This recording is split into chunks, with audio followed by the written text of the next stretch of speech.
Shalom, selamat pagi Bapak Ibu dan saudara-saudaraku yang terkasih di dalam nama Tuhan Yesus. Senang sekali pagi hari ini saya bisa menjumpai Bapak Ibu di dalam tayangan video singkat ini. Sebelum kita membaca dan kembali merenungkan firman Tuhan, terlebih dahulu kita akan tunduk kepala, kita berdoa. Mari kita berdoa. Bapa kami yang ada di dalam surga, kami bersyukur ya Tuhan, oleh karena hari ini Tuhan berikan kepada kami sekali lagi untuk kami boleh bersama-sama dengan saudara-saudara kami membaca dan merenungkan firman-Mu. Kami memohon Tuhan Engkau menerangi hati dan pikiran kami dengan kuat kuasa Roh Kudus dan menuntun kami, memberi hikmat kepada kami supaya kami dapat mengerti dan memahami akan kebenaran firman-Mu. Terima kasih Tuhan, di dalam nama Tuhan Yesus kami bersyukur, kami berdoa. Amin. Saudaraku yang terkasih di dalam nama Yesus, pagi ini saya ingin mengajak Bapak Ibu untuk kita melanjutkan pembacaan dan pembahasan kita dari surat Rasul Paulus kepada jemaat di Tesalonika. Hari ini kita sudah sampai kepada 1 Tesalonika pasal 5 dan hari ini kita akan membaca dan merenungkan ayat yang ke-15. 1 Tesalonika 5 ayat yang ke-15. Demikian bunyi firman Tuhan. Perhatikanlah supaya jangan ada orang yang membalas jahat dengan jahat.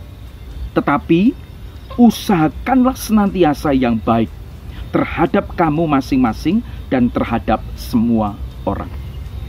Saudara, sekali lagi bahwa di dalam 1 Tesalonika 5 itu berisi nasihat-nasihat yang sangat berharga dan saya berpikir masih sangat relevan sekali dengan kehidupan kita sebagai orang-orang Kristen di masa kini. Dan hari ini saudara, kita akan membahas tentang nasihat Rasul Paulus yang ketiga di dalam 1 Tesalonika 5 ayat 15. Saudara, 1 Tesalonika 5 ayat 15 berkata, perhatikanlah supaya jangan ada orang yang membalas jahat dengan jahat. Tetapi usahakanlah senantiasa yang baik terhadap kamu masing-masing dan terhadap semua orang. Di dalam terjemahan lain dikatakan, ingat baik-baik, jangan seorang pun membalas kejahatan dengan kejahatan. Saudara, firman Tuhan sedemikian jelas mencatat, tertulis dengan begitu gamblang apa yang tidak boleh kita lakukan dan apa yang harus kita lakukan. Seperti dua sisi mata uang yang tidak bisa dipisahkan, saudara. Di dalam dunia ini tidak terlepas dari ada kejahatan, tetapi juga ada kebaikan. Kebaikan, saudaraku, dapat membangun masyarakat. Tetapi sebaliknya, kejahatan itu akan menghancurkan masyarakat. Saudara, dan yang lebih miris lagi kalau kita melihat, apalagi kalau ada orang yang ikut membalas kejahatan dengan kejahatan. Tapi bagaimana kata Alkitab, saudara? Bagaimana firman Tuhan berkata tentang hal ini?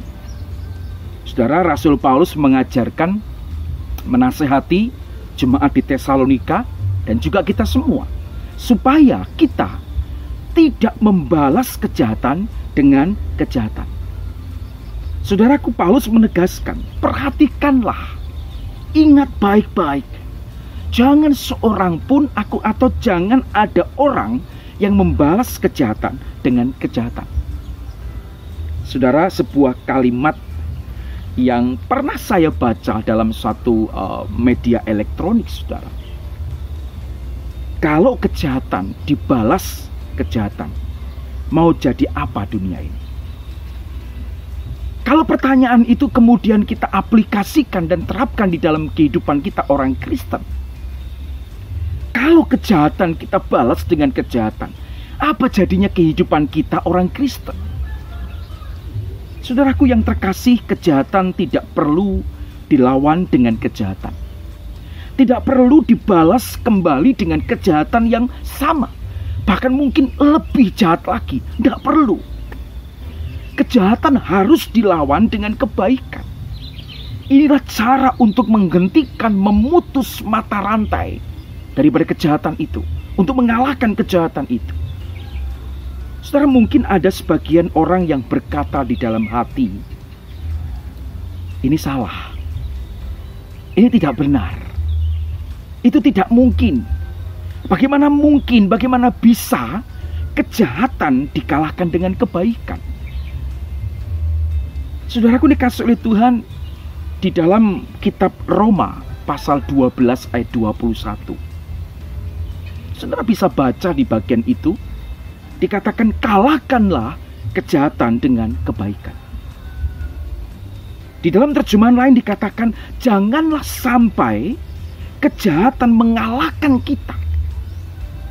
Jangan sampai kejahatan mengalahkan kehidupan kita, mengalahkan diri kita, tetapi marilah kita mengalahkan kejahatan dengan cara terus berbuat baik. Saudaraku dikasih oleh Tuhan, kalau firman Tuhan di dalam Roma 12 ayat 21 saja mengatakan kalahkan kejahatan dengan kebaikan.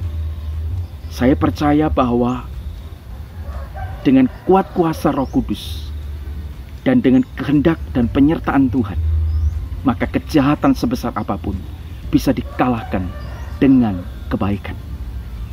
Kejahatan tidak harus dibalas dengan kejahatan. Mau jadi apa dunia ini kalau kita membalas kejahatan dengan kejahatan? Kita kalahkan kejahatan dengan cara terus berbuat baik. Saudara, tentu ini tidak mudah. Berbuat baik kepada orang yang berbuat baik kepada kita gampang. Dan itu semua orang lain pun bisa untuk melakukannya. Tetapi bagaimana kalau kita berbuat baik kepada orang yang tidak berbuat baik kepada kita, atau yang berbuat jahat kepada kita, atau yang membenci kita, atau yang mendengki kita, atau yang mengecewakan kita? Tentu tidaklah mudah. Saudara, ketika saya merenungkan bagian ini, saya kemudian merenungkan kembali tentang kisah Tuhan Yesus sebelum disalibkan.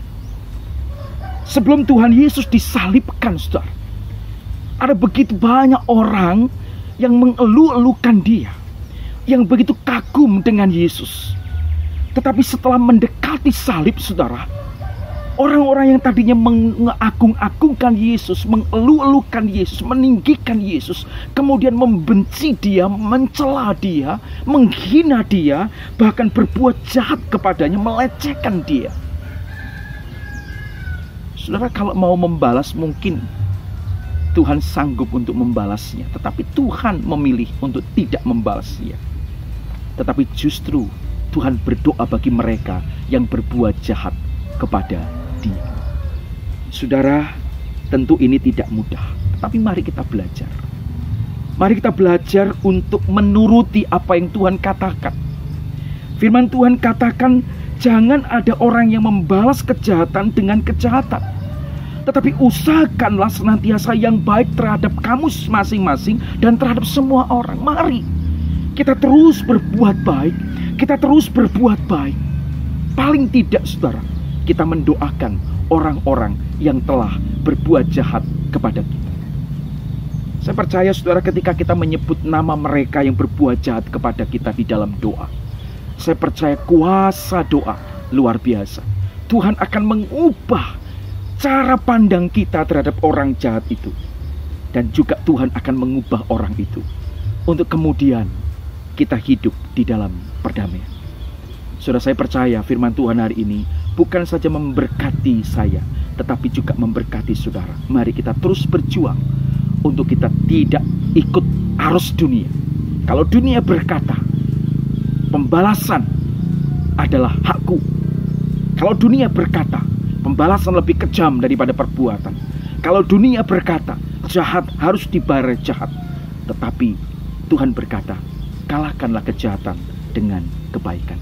Terus meneruslah berbuat baik kepada semua orang, terutama kepada orang-orang yang ada di sekitar kita. Tuhan Yesus memberkati kita. Amin. Mari kita berdoa. Bapa di surga, terima kasih untuk kebenaran firman-Mu hari ini, yang kembali mengingatkan kepada kami supaya kami tidak membalas kejahatan dengan kejahatan. Tetapi kami boleh terus belajar seperti Engkau, membalas kejahatan dengan kebaikan, seperti yang telah Engkau ajarkan dan Engkau contohkan kepada kami. Meteraikan firman-Mu di dalam hati kami masing-masing, Tuhan, dan berikanlah kami kekuatan, kesanggupan untuk melakukannya di dalam kehidupan kami. Terima kasih Tuhan, dalam nama Yesus Kristus kami bersyukur, kami berdoa. Amin. Tuhan Yesus memberkati saudara. Haleluya. Amin.